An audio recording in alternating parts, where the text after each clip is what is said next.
이건 한 사람의 구속 여부를 넘어서 대한민국의 헌정 질서와 사법 정의가 얼마나 무거운 시험대 위에 올라와 있는지를 보여주는 사건입니다. 이게 뭐냐고요? 김건희에 대한 구속영장 청구 이야기입니다. 김건희 특검이라 할 수 있는 민중기 특검팀이 김건희에 대해서 사전 구속영장을 청구했습니다. 주가 조작, 공천 개입, 청탁 및 금품 수수, 혐의만 3가지. 혐의를 뒷받침하는 증거는 녹취, 송금 내역, 진술, 정황까지 풍성합니다. 아까 화면 보셨죠? 박스채로 제출이 됐어요. 서울중앙지법에 말입니다.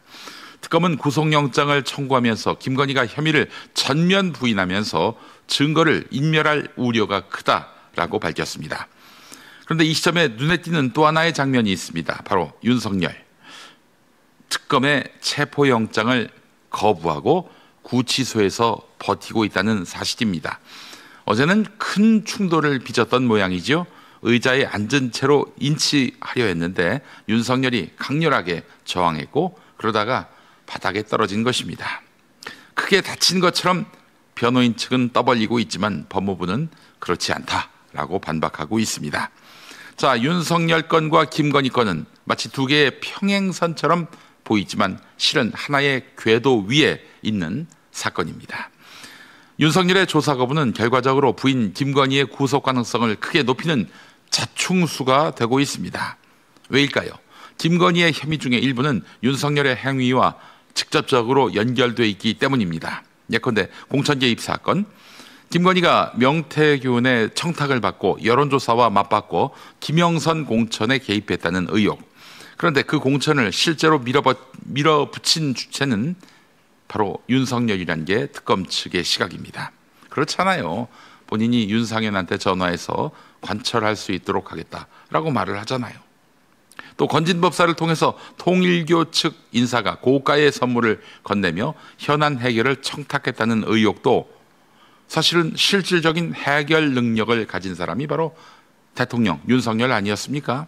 그런데 당사자인 윤석열이 나는 조사받지 않겠다 이렇게 버티면 어떻게 될까요? 말이 맞춰질 가능성, 즉 증거인멸의 여지를 높이는 것입니다. 그렇잖아요. 한 사람은 안에 있고 한 사람은 밖에 있고 그러면은 입맞추기 좋지요. 사건을 조작하기 좋지요. 특검이 바로 이 문제를 지적하고 있는 것입니다. 한마디로 남편이 조사를 거부하면 아내의 구속 사유를 스스로 더 강화해 주는 꼴입니다. 네, 이 계산을 하고 어제 구치소에 가서 난동을 유도한 것이라면 민중기 특검의 기획력과 정치력은 가히 상상을 초월한다 하겠습니다. 김건희 만약 구속되면 윤석열을 탓해라. 윤석열이가 순순히 조사에 응했다면 그럴 일이 없었을 거야. 구속까지는 너무한 거 아닌가? 아마 이런 판단도 받았을 거라고. 자, 네가 구속되면 윤석열 탓이야. 그리 알아. 자, 법원이 고려할 구속 사유는 명확합니다. 도주 우려, 증거인멸 우려, 혐의의 중대성. 김건희는 혐의를 모두 부인하고 있고 실제로 수사 대상들과 접촉하거나 진술을 뒤집은 정황이 나타나고 있습니다. 게다가 새로 확보된 녹취와 송금 기록은 공모 혐의를 소명하기에 매우 상당한 신빙성을 지니고 있습니다. 여기에 더해서 배우자인 윤석열이 스스로 특검 수사를 거부하는 모습은 법원이 김건희 구속 여부를 판단할 때 매우 김건희에게 불리하게 작용할 수밖에 없습니다. 특검 사정에 정통한 한 변호사가 이런 이야기를 했습니다.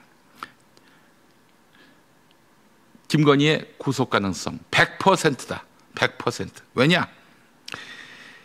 공범의 증거 인멸을 소명해줄 증거들이 있다는 거죠. 윤석열 구치소 촬영 영상이 그렇다는 것입니다. 빤스를 입고 인치를 거부한 것, 그리고 의자에 앉아가지고 난동을 피운 것, 이거를 민중기 특검이 묵혀둘 리 없다는 것입니다. 영장 실질 심사 때 틀 가능성이 매우 농후하다는 것이죠. 이걸 보면 법원이 어떤 판단을 하겠습니까? 네, 여러분, 법원을 어떻게 믿냐고요? 법원 믿지 마시고 상식을 믿으세요. 이렇게까지 했는데 만약에 법원이 영장 발부를 하지 않는다, 이거는 조이대가 시켜가지고 야 김건희 봐줘야지, 우리 패밀리 아니냐, 김건희 구속시킬 거야, 이렇게 했다고 보시면 됩니다. 그 가능성 잊어버리지 마시기 바랍니다. 만약 법원이 영장을 발부한다면 전직 대통령 부부가 동시에 수감되는 사상 초유의 사태가 벌어지게 됩니다. 사상 초유라고 해도 피할 필요는 없습니다. 법 앞에서는 누구나 평등해야 하기 때문입니다. 부부라고 해서 예외도, 대통령이라고 해서 특권도 없습니다. 이제는 현직이 아니죠. 전직 대통령, 그것도 파면당한 대통령한테 특권이 있을 수 있겠습니까? 오로지 하나 변수라면 조희대와의 친분, 그것뿐입니다. 윤석열은 지금 자신의 행동이 본인에게도 부인에게도, 나아가 과거 함께 일했던 부하들에게도 얼마나 큰 부담이 되는지를 깨달아야 합니다. 앞서 소개해드린 특검 사정에 정통한 변호사 말씀이 또 있습니다. 윤석열이 지 부하들 생각하면 조금이라도 저러면 안 되죠. 저러면 저럴수록 부하들도 꼬린하게 되는 겁니다. 꼬린이 뭡니까, 여러분? 구속영장 발부를 말하는 겁니다.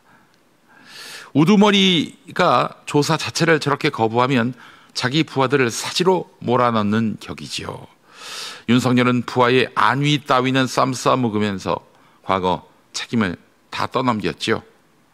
지금 또한 어리석은 선택을 하고 있습니다. 이 꼬라지를 보는 부하들이 뭐 때문에 윤석열을 두둔하겠습니까? 앞으로 재미있는 진술들 많이 나올 것입니다. 특검 조사를 거부하면서 정면 돌파를 외치는 것은 결국 진실로부터의 도주에 불과합니다.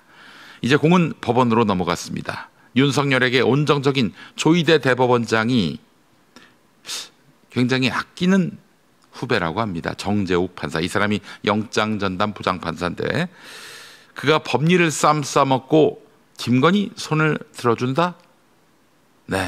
상상하기도 싫습니다. 그 가능성까지 염두에 두는 것은 논리와 합리에 부합해 보이지 않습니다.